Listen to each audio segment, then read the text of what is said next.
പ്രിയപ്പെട്ടവരെ നമസ്കാരം. നമ്മൾ ദീപാവലിക്ക് എല്ലാവിധ തയ്യാറെടുപ്പുകളും നടത്തി. പക്ഷേ മഴ നമ്മളെ ചതിച്ചു. എല്ലാവരും നമ്മളുടെ ദീപാവലി വീഡിയോ കാണാനായിട്ട് കാത്തിരിക്കും.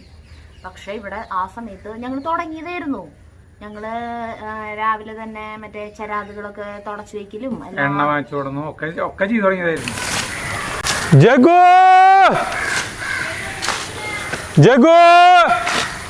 പിന്നെ അടിച്ചുവാരലും ക്ലീനിങ് ഒക്കെ ഉച്ച ചെയ്തപ്പോ തുടങ്ങി. അതൊക്കെ ഷൂട്ടിംഗ് ചെയ്തോണ്ടിരിക്കണ്ടായിരുന്നു. പക്ഷേ ഒരു 5 മണിയുടെ അടുത്ത സമയം 4:30 ആയപ്പോ തന്നെ ഇടിവെട്ട് ചെറുതായിട്ട് ഇടി കൊടുക്കാൻ തുടങ്ങിയിട്ടുണ്ടായിരുന്നു. അതങ്ങനെ ഞങ്ങള് ഭയങ്കര ഇടിമിന്നലൊക്കെ വന്നു തുടങ്ങി. മഴ ഒരു 6:30 ആകുമ്പോ മഴ ഏകദേശം അവസാനിച്ച പോലെ. പക്ഷെ ആ സമയത്ത് ചെയ്യാൻ പറ്റുന്ന നോക്കി. പക്ഷെ ഭയങ്കര ഇരുട്ടായി. ഇപ്പൊ പെട്ടെന്ന് ഇരുട്ടാവണത് മാത്രല്ല, ആകാശം എങ്ങനെയാണ് കിടക്കുന്നത് നമുക്കറിയില്ല. നമ്മളിപ്പോ ഈ ഇത്രയും അധികം ചെരാതുകളൊക്കെ വെച്ചിട്ട് എണ്ണയൊക്കെ ഒഴിച്ച് വരുമ്പോ ചിലപ്പോ മഴ അപ്പൊ അത് ആ ചെരാതിലേക്ക് ഒരു തുള്ളി വീണ് കഴിഞ്ഞിട്ടുണ്ടെങ്കിൽ പിന്നെ നമുക്കൊന്നും ചെയ്യാൻ പറ്റില്ല.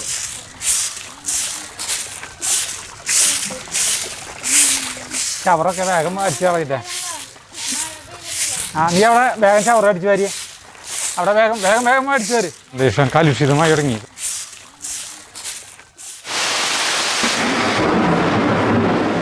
നമുക്ക് വിഷമമുണ്ട്, നിങ്ങളെ കാണിക്കാൻ പറ്റത്തില്ല. അതുകൊണ്ട് ആ വിഷമം തീർക്കാനായിട്ട് നമ്മുടെ മുന്നത്തെ 2 കഴിഞ്ഞതിനും മുന്നിലത്തെ കൊല്ലത്തെയും ദീപാവലി ലിങ്ക് ഇതിൽ ചേർക്കുന്നുണ്ട്. ഇനിയിപ്പോൾ കാർത്തിക വരുന്നുണ്ട്. അപ്പോൾ കാർത്തിക വിളക്ക് ചെയ്യാൻ പറ്റുമെന്ന് നോക്കാം. ഇവിടെ ചേട്ടന്മാരെ ആരും വെച്ചില്ല. അവരൊക്കെ ഈ മഴ പെയ്ത് പോയിട്ട് ഇറയത്ത് ഒരു 5-10 ചെരാത് വീതം വെച്ച് കാര്യം അവസാനിപ്പിച്ചു. പിന്നെ നമ്മുടെ രസം ചാനലിൽ നമ്മൾ പുതിയ വീഡിയോ ഇട്ടിട്ടുണ്ട്. അപ്പോൾ അത് എല്ലാവരും ഒന്ന് കാണാം. അതിന്റെ ലിങ്ക് ഇതിൽ വെച്ചിട്ടുണ്ട്. അത് നമ്മുടെ വീഡിയോ അല്ല, നമ്മുടെ യൂട്യൂബ് ഫാമിലിയുടെ വീഡിയോ അല്ല കേട്ടാ. പ്രേമേട്ടന്റെ ഒരു ഷോർട്ട് ഫിലിമാണ്. വളരെ ഒരു 13 മിനിറ്റിന്റെ ഷോർട്ട് ഫിലിം. പ്രണയം at 50. 50ാമത്തെ വയസ്സിൽ പ്രണയിക്കാൻ പാടുണ്ടോ എന്നാണ് ട്രെയിലറിൽ ആള് ചോദിച്ചത്. അപ്പൊ ഞാൻ ചോദിച്ചു, അതെന്താണ് ഈ 50 വയസ്സിന്റെ പ്രത്യേകത? അപ്പൊ 49 വയസ്സ് വരെ പ്രണയിക്കാം, അതോ ഇനി 51 വയസ്സ് തൊട്ട് പ്രണയിക്കാണോണ്ട് കുഴപ്പമില്ല, 50ാമത്തെ വയസ്സിന് മാത്രം എന്നിട്ടാണ് കുഴപ്പമെന്നൊക്കെ ഞാൻ ചോദിച്ചു പ്രേമേട്ടൻ്റെ അടുത്ത്. അപ്പൊ ഈ ഷോർട്ട് ഫിലിം ഉണ്ടല്ലോ, ഈ short film editing, rough editing ഒക്കെ കഴിഞ്ഞിട്ട് ഒരു ഇത് നമ്മളെ കാണിച്ചു. അപ്പൊ എനിക്ക് സത്യം പറഞ്ഞു കഴിഞ്ഞാൽ ഇഷ്ടമായില്ല കേട്ടാ. അപ്പൊ ഞാനെന്നൊരു പ്രേമേട്ടനായിട്ട് ഭയങ്കരമായൊരു തർക്കത്തിൽ ഏർപ്പെട്ടു. എനിക്ക് കുറേ അതിൽ ലോജിക്കില്ലായ്മയും കുറേ ഇതുകൾ തോന്നി, കുറേ നെഗറ്റീവ്സ് ഒക്കെ അതിൽ തോന്നി. പ്രേമേട്ടൻ്റെ അടുത്തായതുകൊണ്ട് നമുക്ക് പിന്നെ ധൈര്യമായിട്ട് പറയാം. ആള് നമ്മളുടെ അടുത്ത് പറഞ്ഞോളാൻ പറയും. എൻ്റെ അടുത്തൊക്കെ വിളിച്ച് ചോദിച്ചു, പറയാളത് പറയൂ എന്ന് പറഞ്ഞിട്ട്. അപ്പൊ എന്തായാലും എന്താ തോന്നിയെന്ന് വെച്ചെങ്കിൽ ഞാൻ പറയുന്ന ആൾക്ക് അറിയാം. അത് കാരണം അപ്പൊ അങ്ങനെ ഞാനിങ്ങനെ കുറെ കാര്യങ്ങൾ ചോദിച്ചു. അപ്പൊ ഞാൻ ചോദിച്ചതിനൊക്കെ വ്യക്തമായ ആൾക്ക് ഉത്തരങ്ങളുണ്ട് കേട്ടോ അതിന്.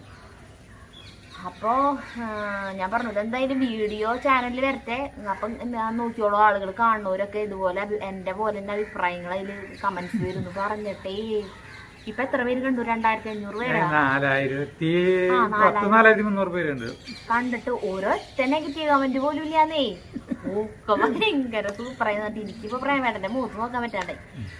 അപ്പൊ നിങ്ങള് കാണാത്തവരുണ്ടെങ്കിൽ അതൊന്ന് കാണണട്ടാ. കണ്ടിട്ട് നന്നായിട്ട് തോന്നിയെങ്കിൽ അത് നല്ലത് തന്നെ എഴുതിയാൽ മതി. എന്തെങ്കിലും അതില് തോന്നിയാൽ വേറെ മറിച്ച് എന്തെങ്കിലും തീർച്ചയായിട്ടും അത് നിങ്ങൾ എഴുതിക്കോളൂട്ടാ. എന്തുകൊണ്ട് ഇങ്ങനെ വന്നു അങ്ങനെ വന്നു എന്നൊക്കെ നിങ്ങൾക്ക് എന്തെങ്കിലും ചോദ്യങ്ങൾ അതിൽ നമുക്ക് അത് കണ്ടുകൊണ്ടിരിക്കുമ്പോൾ തോന്നുകയാണെങ്കിൽ മാത്രം, അല്ലാണ്ട് എന്നെ സപ്പോർട്ട് ചെയ്യാനായിട്ടല്ല. എന്തെങ്കിലും കാണുമ്പോൾ തോന്നിയെങ്കിൽ മാത്രം അത് കമന്റ് ഇട്ടോളൂ. എനിക്ക് അതുമ്മ പിടിച്ച് കയറാൻ വേണ്ടിയിട്ടാണ്. അപ്പൊ അങ്ങനെ എല്ലാവരും ഒന്ന് കണ്ടു. 13 മിനിറ്റുള്ളൂ.